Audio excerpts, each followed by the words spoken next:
வேண்டி விரும்பி நீங்கெல்லாம் உதயசூரிய சின்னத்துல வாக்களிக்கணும்னு வேண்டி விரும்பி கேட்டுக்கொள்வதற்காக வந்தேன்னு நினைச்சேன்.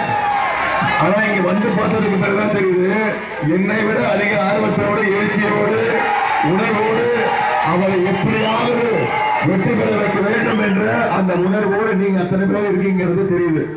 எனக்கும் முரசொலிக்கும் நிறைய தொடர்பு உண்டு, உறவு உண்டு. உங்களுக்கும் தெரியும், முத்தமிழக கலைஞருக்கும் முரசொலிக்குமான உறவு நான் சொல்லித்தான் உங்களுக்கு தெரிய வேண்டிய அவசியம் இல்லை. கலைஞர் அடிக்கடி சொல்லுவார், என்னுடைய மூத்த பிள்ளை செல்ல பிள்ளை முரசொலி அப்படின்னு.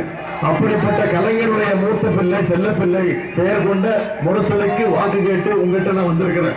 அதே போல நம்முடைய தலைவர் கலைஞர் அவர்கள் கோபாலபுரம் வீட்டில் இருந்தது விட முரசொலி ஆபீஸில் தான் அதிக நேரம் இருப்பாரு.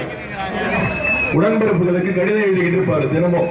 அப்படிப்பட்ட முரசொலி என்று பெயர் கொண்ட நம்முடைய வெற்றி